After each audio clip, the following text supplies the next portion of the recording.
के सन्नाटे को चीरती गोलियों की इन आवाजों ने पाकिस्तान के वजीर आजम शहबाज शरीफ की नींद उड़ा दी है।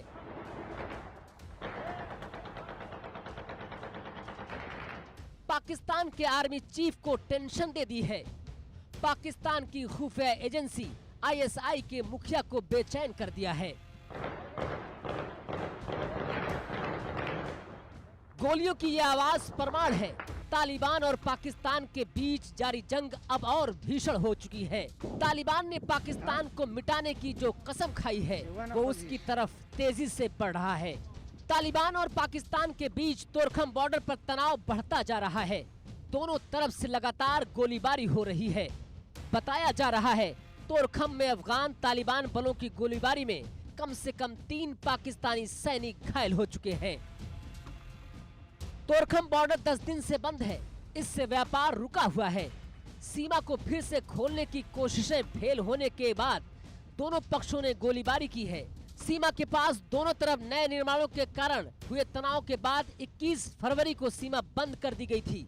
ऐसे में स्थानीय लोगों को एक तरफ व्यापार का नुकसान हो रहा है तो वहीं सुरक्षा को लेकर भी उनकी चिंता बढ़ती नजर आ रही है। लेकिन पाकिस्तान की परेशानी इतनी ही नहीं है। खैबर पख्तूनख्वा के नौशेरा जिले में दारुल उलूम हक्कानिया मदरसे में हुए आत्मघाती हमले में तालिबान के संस्थापक कहे जाने वाले दिवंगत मौलाना सामीउल हक के बेटे मौलाना हामिदुल हक की हत्या के बाद तनाव और बढ़ गया।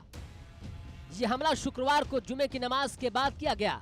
हमले की जिम्मेदारी आईएसकेपी ने ली, जो लगातार पाकिस्तानी सेना के इशारे पर तालिबान को निशाना बना रहे हैं।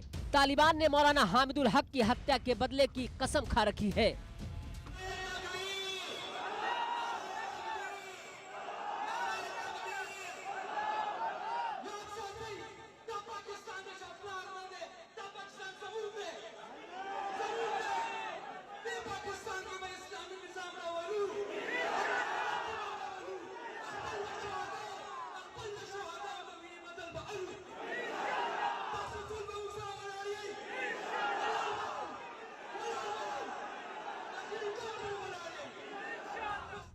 वैसे पाकिस्तान के लिए एक और मुसीबत तेजी से सिर उठा रही है, जिसका नाम है बलूच नेशनल आर्मी।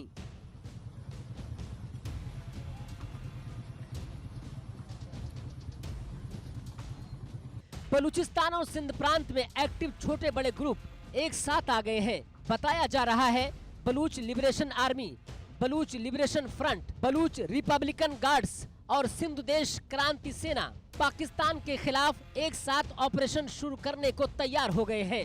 3 दिन तक चली एक बैठक में नई रणनीति बनाई गई और इस फ्रंट को नाम दिया गया बलूच नेशनल आर्मी। इसका मकसद है पाकिस्तान में बलूचिस्तान के लिए आजादी की लड़ाई एक साथ लड़ना है।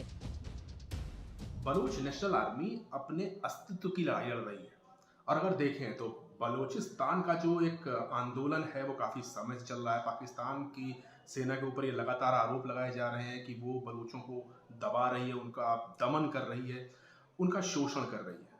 तो एक लिमिट तक बलोच अपने आप को बर्दाश्त कर सकते थे और आज सिचुएशन ये हो गई है कि बलोचों ने पाकिस्तान की आर्मी के साथ सीधा लोहा लेना चालू कर दिया है। निश्चित तौर पर बलूचिस्तान नेशनलिस्ट आर्मी पाकिस्तान की फौज के लिए एक बहुत बड़ा खतरा है। बैठक में फैसला लिया गया, पाकिस्तान के खिलाफ ऑपरेशन को ज्यादा घातक किया जाएगा। मॉडर्न मिलिट्री वॉरफेयर के तहत गुरिल्ला ऑपरेशन को अंजाम दिया जाएगा। बलूचिस्तान के सभी महत्वपूर्ण हाईवे को ब्लॉक कर पाकिस्तानी सेना के लॉजिस्टिक और अर्थव्यवस्था को चोट पहुंचाई जाएगी। तो अब एक तरफ तालिबान है तो दूसरी तरफ बलूच और बीच में पाकिस्तान है। पाकिस्तान के लिए खतरा दो तरफा है, एक तरफ बलूच है, एक तरफ तालिबान है और बॉर्डर्स के ऊपर ये दोनों महकमे ऐसे हैं जो कि पाकिस्तान आर्मी के लगातार सर में दर्द पैदा कर रहे हैं। और अगर वर्तमान परिस्थितियां देखें तो बलूच मूवमेंट बहुत तेज बढ़ रहा है। उधर खैबर पख्तूनख्वा और तमाम कबालाई इलाकों में तालिबानी मूवमेंट भी अपनी तेज गति को पकड़ चुका है। तो इस परिस्थिति में पाकिस्तान के सामने एक तरफ कुआं और दूसरी तरफ खाई वाली स्थिति आ चुकी है।